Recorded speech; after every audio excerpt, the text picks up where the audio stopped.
Championship drag racing is exciting. It can also be frightening. This is young Tim Gross at the Spring Nationals at Columbus, Ohio, when he slammed his funny car in the fence and flipped end over end. But he was able to fight his restraint system and finally climb out of that car. And Tim Gross returned to drag race again. He's here today. Sports World is in Ontario, California for the NHRA World Drag Racing Finals. Hi, I'm Paul Page, and we are here today for two exciting battles, Funny Car and Pro Stock. To work with us today is Steve Evans, former drag racer, now turned sportscaster. Steve, this Pro Stock battle is really something. Oh, it is, and the fans are into it. It's between four-time world champion Bob Glidden and Texan Lee Shepard with a Chevrolet. For the first time, Glidden does not have the title locked up. In fact, he is trailing Shepard in the points. What about driving, Bob? You've met Shepard a lot this year, and he's beat you on several occasions with slower elapsed times. Have you been working on your driving at all? Well, it's not really a case of working on your driving. You do what's automatic when the fourth stage light goes on, and he's had a hex on me all year. I've done the wrong things all year long, so I don't know what the answer is. In talking with Bob Glidden, he acts like he's already been defeated. He's really down. Well, he's had a little trouble so far, but he usually gets things ironed out by race time. A man that's had trouble with his funny car is Tim Gross, who is now making a last-minute effort to qualify. But earlier, he talked with Steve Evans about his accident at the Spring Nationals. Tim Gross gets a very scary reminder each and every time he goes in and out of his trailer of a day not long ago in Columbus, Ohio, upside down and on fire. Tim, how much of that crash do you remember? Well, I would say probably 95% of it. There was maybe a brief moment where I actually did close my eyes because I didn't want to see what was going to happen. But actually every bit of it, I remember every toss and turn on the guardrail and the fire, of course. And do you toss and turn at night remembering this? No, I've never really had a problem with that. In fact, the first moment I stepped back in the car, I didn't even give it a second thought. It was just something that was in the past. The car almost had a tendency to want to do what it was going to do at that point, and I'm glad it's over with. And this new car is, like I was saying, it's encouraging because it runs very straight, easy, and so This is the way it was in the qualifying as Tim Gross in the far lane tried to make it into the qualifying field. But almost right away, too much power, the back end shook loose. Gross had to shut it down. It was not to be his day at Ontario Motor Speedway. And so we're now ready for the first round of funny car eliminations. Dale Armstrong will face Ron Coulson. Californian Armstrong will be the first here to complete his tire heating burnout. They'll back up to the starting line to get ready to race. There's an official running out on the track. Is something wrong? Oh, this looks like a bad break for Armstrong. The official may be shutting that car off, but what a piece of good luck for Ron Coulson if indeed that's the case. Ron Coulson, unaware of any possible problem on Armstrong's car, brings his machine back to the line and prepares to stage it. But they're still looking at Armstrong's car. There's the top about to go up. Ron Coulson makes his first burnout, pulls up to the line. He's off and away. It'll be a win for Coulson and a lot of bad luck for Dale Armstrong. Oh, you bet. A lot of fans with that California-based car. Apparently an oil leak, Paul. In fact, you can see where oil is even sprayed up on the body and the windshield. And it's all over the racetrack as well. A big problem for this man, John Collins, who is next up in this right-hand lane. The right lane has been a problem all afternoon, and now with this additional oil on it, it's going to make it that much more of a problem. John Collins now preparing himself, putting on the fire protective gear in anticipation of a run down his strip. Steve Evans, let's look at the funny car. This is a funny car, Paul, an inappropriate name really for 1,700 pounds of plainly serious race machine. A 2,000 horsepower supercharged nitro-burning engine in front of the driver, making onboard fire extinguishers a must, all topped off with a fiberglass body. Two on the line and ready to go in the near lane. John Collins from Long Beach, California. Tom Hoover from Minnesota over on the far side. Final preparations and checks being made. You can see the thick black marks created by the tires when they did their burnouts a bit earlier. That's right. The burnouts are absolutely critical for these cars, and especially in the case of Collins, as he was able to help clean up the track himself with very aggressive burnouts. Let's see if that right lane holds. They're coming up the stage. The light gives them green, and they're off. Tom Hoover pulls away very rapidly. Hoover goes on to win. The right lane proved to be bad luck for John Collins. Hoover from Minneapolis posts a really fine 6.17-second win at over 221 miles per hour. And that completes round number 1 of Funny Car Eliminations.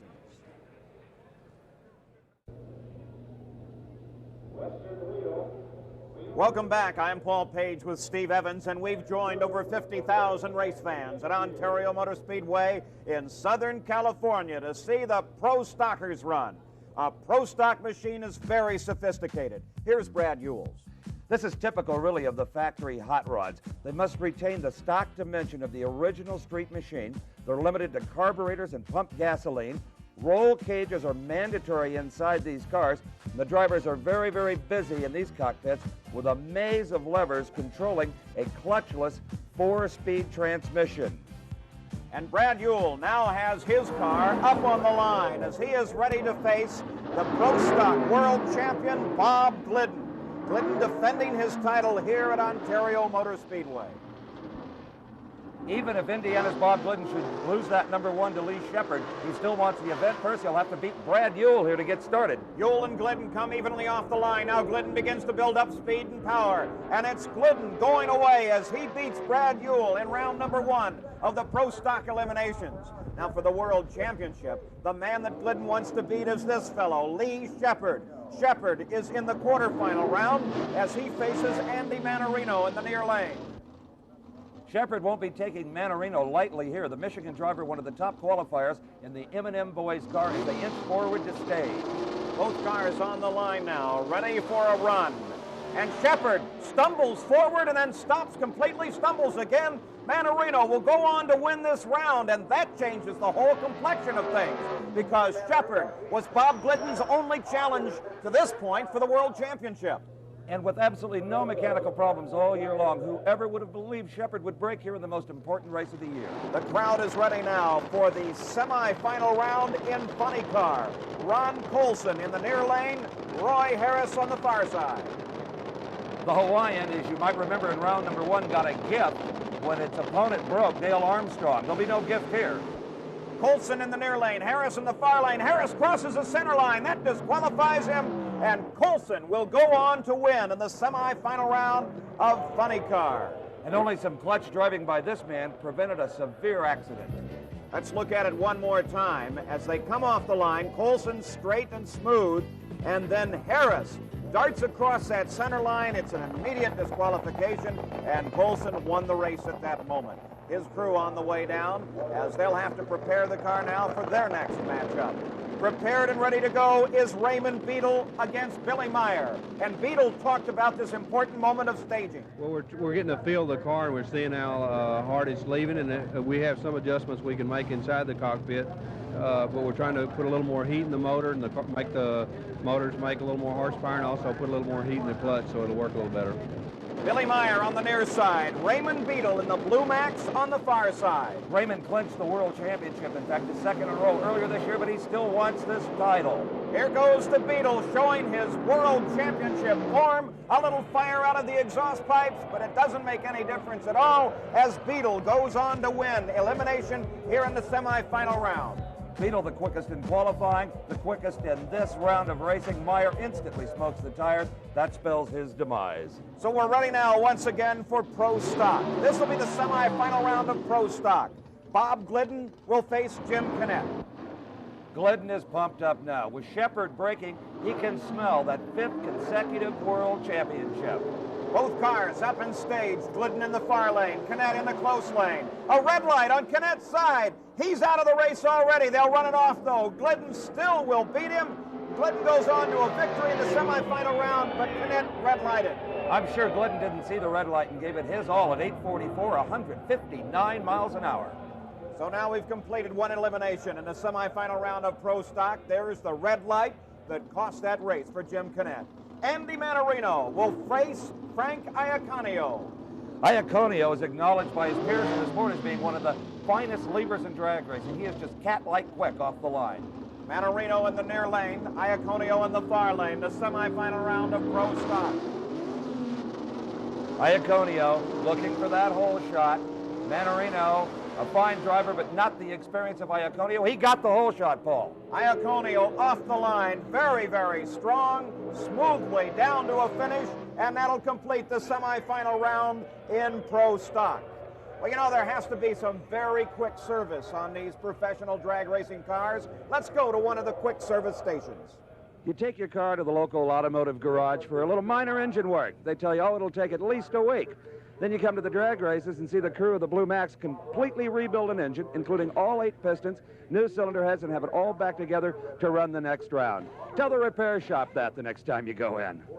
Some super service down in the Blue Max pit.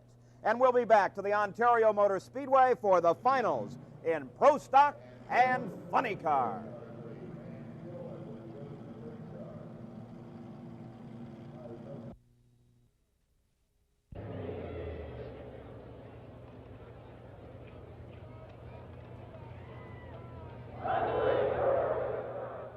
Mount Baldy, part of the San Gabriel mountain chain, looks down on Ontario Motor Speedway, where we're ready for the final rounds in Funny Car and Pro Stock. In Funny Car, Ron Colson will face Raymond Beadle. And as Colson begins to move to make his burnouts, he's told Steve Evans this may be his last race. Is this your last race? It's definitely the last race with this team. I may moderate my retirement a little bit if I find something that fits my schedule. His opponent from Dallas, Texas, carrying the #1 of the world champion, is Raymond Beadle, who talks about his strategy. Well, they smoked the tires, so we're going to make him run the same lane, so maybe he'll smoke them again. Funny Car, the Blue Max is ready. This is the final elimination. Raymond Beadle was the #1 qualifier. He's been the quickest car of every round. He has owned that left hand or far lane. Both cars are ready. Ron Colson, he's up and on the line on the near side. Raymond Beadle on the far side. They're staged. Colson's in the lights, the yellow light, and they're off and running, and Beadle loses it right away. Tremendous driving job as he recovers it, but Ron Colson goes on to win. And Colson wins it with the best elapsed time we've seen in the near lane, 6.28 seconds, 230 miles an hour. And there goes Raymond Beadle. He can't believe it happened to him. A good piece of driving by Raymond Beadle. As we look at it one more time, Beadle loses it right off the line, catches it, points it back straight. But already it's too late because Ron Colson goes on to win. He's a happy guy down at the shutdown area. You talk about a driver going out in style. Your final ride as the driver of the Hawaiian is a winning one, taking the Super Nationals event title at the World Finals. Congratulations. Thanks. Boy, I was sweating that one. We had the bad lane. We just tuned the car up to run that lane. It got out there, it got loose, and I don't know what happened to Raymond, but we squeezed a decent run out of it, and we won it. Well, apparently they had too much of that famous Blue Max power, more than this track could hold. Well, that might be. We detuned because we had the bad lane. Maybe that's what saved us. Ron Colson, the Funny Car champion. In Pro Stock, it'll be Bob Glidden against Frank Iaconio. If you can't match Glidden's elapsed time, there's only one other thing you can do, right? Yeah, just hope that he fouls. Or you leave on him. Well, yeah, but it's going to be an awful lot. Bob Glidden, there's just one real tough customer from New Jersey named Frank Iaconio standing between you and your 5th consecutive Pro Stock world title. He is a tough customer. He's run very good here. Of course, the track has affected him like it's affected us, and we have run better than him. We're just going to give it our best. Hope everything comes out the way we want it. The Pro Stock World Championship comes down to the last race on the last day between the #2 car of Frank Iaconio and the #1 car of Bob Glidden. They're staging, they're ready, they're away. Glidden gets the hole shot. It's Glidden pulling Iaconio, and Glidden all the way to the finish. He is the world champion once again. Bob Glidden out in front right from the start.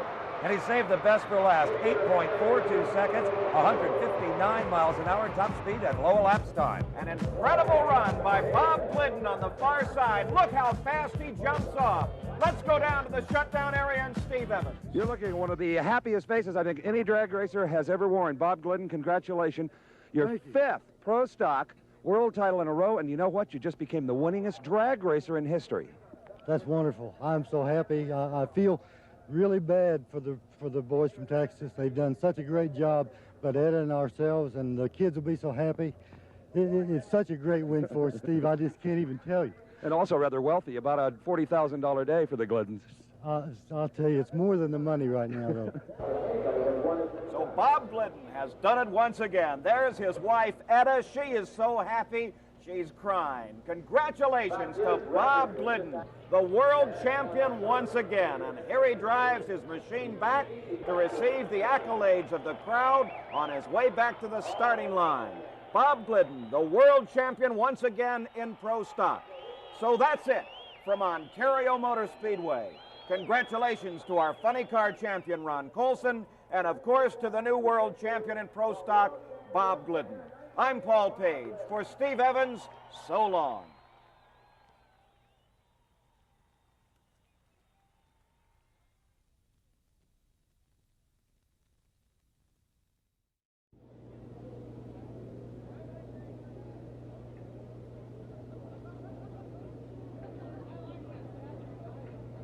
Sports World is in the shadow of Mount Baldy, just to the east of Los Angeles in Southern California. Hi, I'm Paul Page.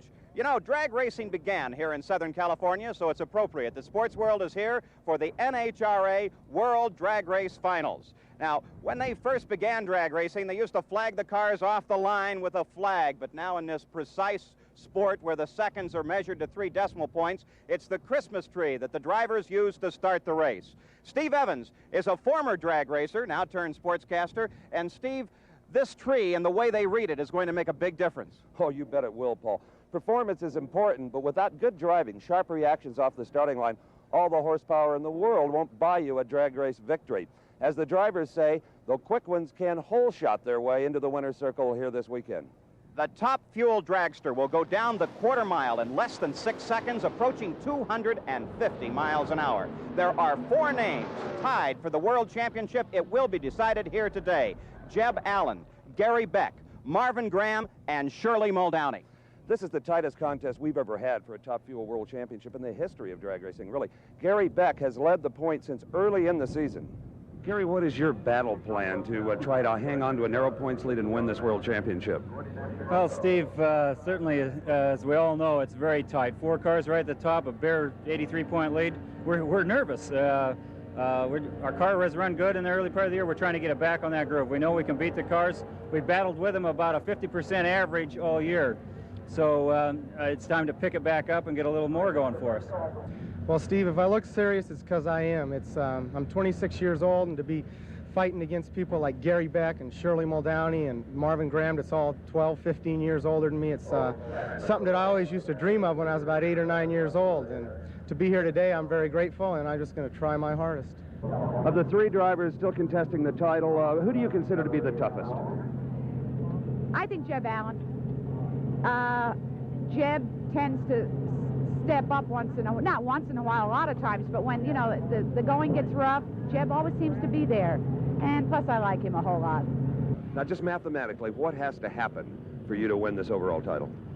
I think that we haven't really figured it out on paper, but I think that we have to win the race, and at least Gary and Shirley or Gary and Jeb have to go out early, pretty early.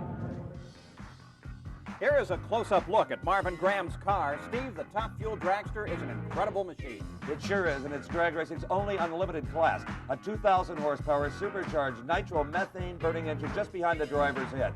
They're about 1,400 pounds, 22 feet long. The control is very simple. A throttle pedal, a clutch pedal, a handbrake, and a butterfly steering wheel and oil pressure gauge.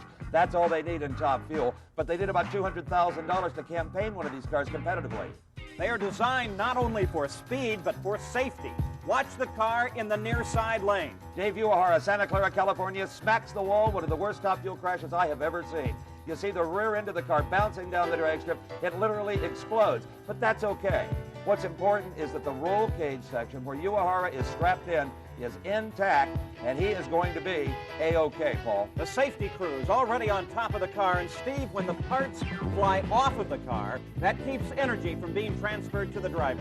That's right. You might as well just get rid of any excess metal. You don't need it, and especially you don't need those big balloon tires because they can cause the car to bounce violently down the racetrack. Here it hits the wall, the rear end breaks away, and then the car just slides down the concrete wall with a very shaken Dave Uehara saying, "What happened?" A flash of fire, but he is protected by his fire suit. The cruiser there, he is all right. Now here is Jeb Allen. Shirley Muldowney says she is her toughest competitor. He is on the line. He has to run better than a 6:04. Allen leaves the line clean. The other car smoking the tires, he will not qualify.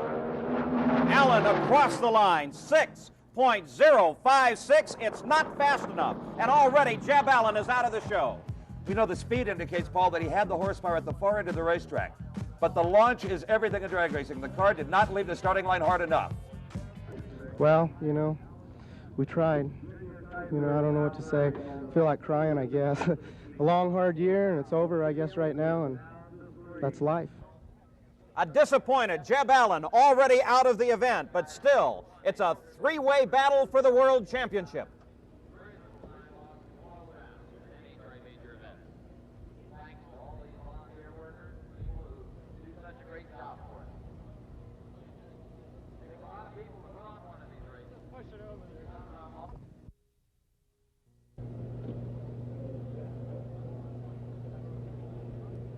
Sports World is at Ontario Motor Speedway in Southern California for the World Drag Race Finals. We're in round number 1 of Top Fuel. In the near side, Shirley Muldowney, the far side, Marvin Graham.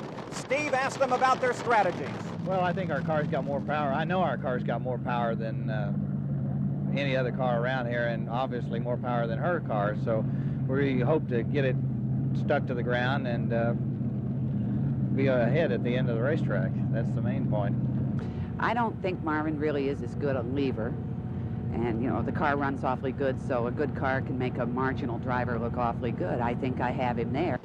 So Shirley Muldowney, here in the first round of Top Fuel, has a chance to eliminate one of her competitors for the world title. Marvin Graham says he'll out-muscle Shirley. Shirley says, no, he won't. I'll out-drive him. Both cars on the line now. Shirley in the near lane, Marvin Graham in the far lane. Both cars away cleanly, some smoke off of Graham's tires. Now Shirley coming on strong, pulls Graham to the line, and Shirley Muldowney has beat Marvin Graham in round number 1. And only by 2/100ths of a second. 6.07 for Shirley, 2:37. 6.09, 2:34 for Marvin Graham. And here in the replay, Paul, I think we can see where that 2/100ths of a second evaporated. You see the tire smoke? That's where the time went. He had too much horsepower. So Marvin Graham is out, and Shirley Muldowney will now move up to the quarterfinal round. And that brings up Connie Kalita, who is Shirley Muldowney's former chief mechanic, and he will face the '78 world champion Kelly Brown. Brown, with his tire heating burnout, he's really only in this race as a spoiler in the number 2 Gary Beck car. Look at the tires grow a full foot as he not only heats them up, but lays down some hot, sticky rubber on the pavement to improve traction. And Kelly Brown is on the line and ready. The '78 world champion in the near lane facing Connie Kalita. They are both staged and ready. The green light, and they're off. Kalita smokes his tires coming off the line. Brown charging hard, but it's Kalita across the line. A fire on Brown's car. The supercharger blows off the top of Brown's machine. And that was it we saw bouncing down the racetrack. This is 200 pounds of supercharger and fuel injection. Blows right off the top of the motor. The flames trying to burn the parachute off of Brown's car, but don't quite succeed. Well, there is Kelly Brown, dejected, looking at the damage on the top of the engine on his Top Fuel dragster. On the line now, Gary Beck. He will face Dennis Baca. Baca's a past winner here at Ontario, a tough customer from Northern California. Gary Beck, on the other hand, is still in this World Championship. He has to keep pace with Shirley Muldowney. He has more runs in the 5-second bracket than any other Top Fuel driver. So Beck and Baca, both of their machines on the line. The crew is looking at Baca's machine, though. They're pushing it back. There's something wrong with Baca's machine. So Gary Beck leaves. He'll make a slow pass. This could come back to haunt Gary Beck. The car not performing properly, so he shuts it off early. A slow elapsed time means he'll not have lane choice the next round. So Dennis Baca pushed to the side. Gary Beck will win here in this round. And he and Shirley Muldowney will now fight it out for the World Championship. Here the quarterfinal round. Muldowney brings her machine to the line to face Connie Kalita, her former chief mechanic. Steve Evans talked with both of them. I notice you're putting some weight on your car. Yeah, the racetrack conditions out there are terrible, and I smoked the tires real hard in the first round, and in doing so, I lost lane choice to her, so that's definitely going to give her an advantage in the lanes out there. The right lane is definitely slicker than the left.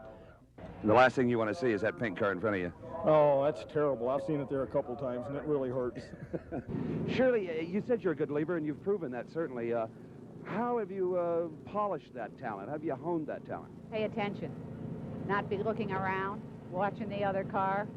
And it's reaction, and I think women do have really good reflexes, and it's just something that you get used to. So Shirley's weapon will be concentration. She is in the far lane. Kalita in the near lane. A yellow light and then a green. And they're away. Kalita lights the tires. And Muldowney now simply driving away from Kalita. She's now one step closer to a world championship. She just drills Connie with a 5.91 second elapsed time, 237 miles an hour. Kalita shows us here just how critical lane choices become. The starting line's pretty good, but out 100 feet, the track won't take the power. So Shirley Muldowney is that much closer. She's now down at the far end with Steve Evans. Oh, Connie Kalita coming over to congratulate Shirley Muldowney. These two get a lot of heat about their rivalry, but I think what it all comes down to is just good, hard drag racing. Shirley Muldowney's got to be tickled. Now, Shirley, you've had the reflexes all day. Now you've got the performance, a 591. Was it really? Oh, well, stand back. Okay. Thanks, Connie. And let me tell you something else. On the line right now is Gary Beck, okay? Now, if Beck should lose, you only need one more win light to take the world championship, the way I have it figured. I need to have a win light, really. I think it'd be 72 points. So there is the challenge, Gary Beck. He's on the line against Gary Cornwall. Cornwall's a hard racer from Reno, Nevada, with a big ace in the hole called lane choice. Connie Kalita showed us just how important that is. Both cars up and staged and away, and Beck lights the tires right off the line. The right lane fails for Beck and gives the victory to Cornwall. Beck never gave up, but he couldn't match Gary Cornwall's 5.96 elapsed time. So Shirley Muldowney is now only 1/2 a win light away from the World Championship. And Cornwall controls the destiny of both Beck and Muldowney. Muldowney and her crew will go back and prepare their machine to do battle with Gary Cornwall.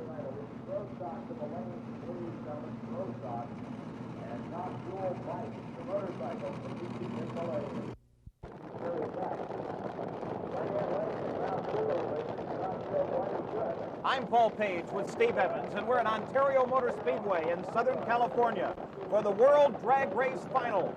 On the line, Frank Bradley will face Jerry Ruth in the semifinal round. Paul, neither Bradley nor Ruth are involved in the season-long World Championship chase, but there's still $20,000 awaiting the winner here today in the category. Jerry Ruth is so weight conscious about this machine, he won't even paint it. He says the paint weighs 20 pounds, and that's just going to slow him down. So Jerry Ruth backing his machine up and putting it in place. Frank Bradley in the far lane, Ruth in the near lane. They are both up in stage. The green light and they're away. Ruth's tires go up in smoke. Bradley does the same, but Bradley drives on to win it. And he wins it with a fine 6.02, 240 miles an hour, and finds himself a place in the final round later on. So Frank Bradley wins his half of the semifinal round, and Shirley Muldowney is now waiting to face Gary Cornwall, who says he knows what to expect. Well, I mean, she's tough. We raced her 2 weeks ago, and we were fortunate enough to beat her, so it can be done. What do you think about going to the starting line against a very sharp driver like Shirley? Well, I don't really pay attention to who I'm racing. You know, you really race a light up there, and that's what you pay attention to. So if you leave on the light, why, you got as good a chance as the other guy. Muldowney's crew has been working hard on their car, but they've also had a little time to spy on Gary Cornwall. Well, someone told me you didn't take the heads off, and even if you don't hurt it, at a national event, you take the heads off if you're smart. So I hope that'll bite him. I hope the right lane will get to him, and I think I'm going to leave on him, so I don't know. It's, like you said, it really is the most important race in my career. So it's the semi-final round. In the far lane, Shirley Muldowney, the near lane, Gary Cornwall. 2,000 horsepower from Cornwall's top fueler screams out its challenge to Shirley Muldowney, and she responds in kind. As Shirley and Cornwall back up to the line at the far end of the racetrack, an anxious moment for Gary and Penny Beck, a $25,000 moment. They have suddenly become Cornwall's biggest fans. So this is the World Championship here on the line. Muldowney can win it in a race car. Gary Beck could win it simply standing still at the far end of the track. Muldowney drops the visor on her helmet. They're ready on the line now.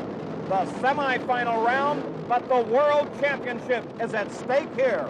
Muldowney in the far lane, Cornwall in the near lane. And Shirley has all the aces, far more experience. She's been the low elapsed time car of the previous 2 rounds. She's got the good lane. What more could the lady ask for? Both cars are now staged. Muldowney on the far side is prepared. The World Championship is up to Muldowney. Her concentration in her driving.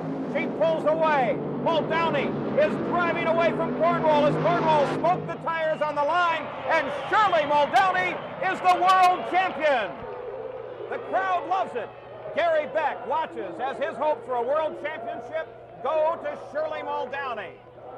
Looking at it once again, Cornwall in the near lane smokes his tires right off the line, and Shirley Muldowney drives on to a $25,000 check and to the World Championship, just as smooth as you please. Shirley Muldowney, the new world champion, and her crew knew it just as soon as she left the line. Steve Evans is with Shirley now. Your crew will be down here in a minute. I know they're just going to be bananas, and you give them all of the credit. Hey, I'm just a paid driver at this point, really. They're awfully good, Steve. They brought me through a lot of things this year. And the youngest crew in drag racing? The youngest, all 3 of them. Brian Davis, Ron Tobler out of Houston, and Ron's mom is here, and my son John, of course. God bless him. I hear a horn honking. You don't suppose that could be them? Oh, God, Steve, I want it. Nobody's... And look who's here. Gary and Penny Beck. Shirley Muldowney just put them in the number 2 spot. But they kissed her, and Gary told me earlier, he said, you know, she deserves this. She won more races than any of us this year. And he's got a bottle of champagne for Shirley Muldowney from Gary Beck. Unbelievable. That's the 58th time in her career that Shirley Muldowney has been in the 5-second bracket with a run at 5.93, 242 miles an hour. The celebration will end shortly, though. She has to go back and prepare for the final round against Frank Bradley.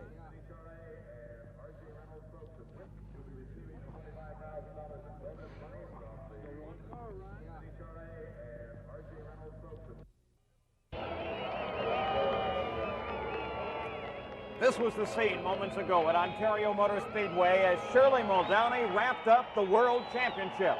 But she still has one more round of top fuel as she will face Frank Bradley. Frank Bradley has got to be wondering right now, I think, Paul, if the deck is not stacked against him. If there's such a thing as momentum in this sport, Shirley's got it, but she's kept that left-hand lane by virtue of superior performance all day, and that's been her secret. So Shirley Muldowney has the proper line in the proper lane. Her engine is ready, fired, and producing 2,000 horsepower. Alongside and issuing the challenge is Frank Bradley from Napa, California. Now, the right lane has not proven to be the place to be all afternoon. It has been slick. It's been very difficult to drive. So Shirley Muldowney at this moment certainly has the upper hand. And I think she's more relaxed than she has been all day, even though it's the final round for $20,000. The season-long pressure of winning the world title is off her shoulders now. Frank Bradley will be on the near side. Shirley Muldowney, the world champion, on the far side. Her crew makes last-minute preparations. They check her rear tires to make sure they're clean. Now they're bringing the cars up the stage. Something might be wrong with Muldowney. No, they say, all right, bring them up, stage them, and they're off. Muldowney pulls away right off the line. And just as easy as that, Muldowney runs on to victory.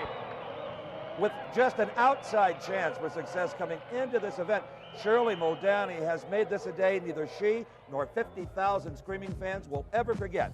She did it with a 5.95 elapsed time at 241 miles an hour. Undisputably, Wonder Woman of motor racing. Frank Bradley pulled the front wheels off the line and gave the victory to Shirley. Shirley, don't worry about that motor. It doesn't have to run anymore today. You've done everything a driver could do in Top Fuel. The World Championship, the event title, about a $50,000 day for, as your son says, my mother, the race car driver. I made more money today than I've ever made in my career. It's great. And you need it, right? No sponsors on this car. The sponsor's your checkbook and that purse. That's it. Valvoline. They did a great job for us, really. Tell me, on the starting line, what happened? Did you leave on him? Who left first? I think Bradley made the first move, but Buster came over and looked underneath my car for a second, and I looked at him. I didn't know what it was, but he said, okay, take it to the line, so. Oh, and you're just waiting for that cutoff sign, right? Do you know what I ran, Steve? No, I don't. Who cares? I don't even care. Congratulations again. Your crew is going to be down here in a minute. And what a wonderful moment a little earlier when Gary Beck gave you that bottle of champagne, huh? Yeah, that's class. He is class, really. He did everything you could possibly do. The most successful lady race car driver ever. So Shirley Muldowney has not only won the event, she has won the World Championship. Steve, what a fantastic afternoon. Oh, boy, it was exciting. And Shirley just loves to get to the boys, as she said many times, and she got to all of them today. The first driver to ever win 2 NHRA Top Fuel World Championships. She's really something, isn't she? So our congratulations from NBC Sports World to Shirley Muldowney, the new world champion. Paul Page for Steve Evans, so long.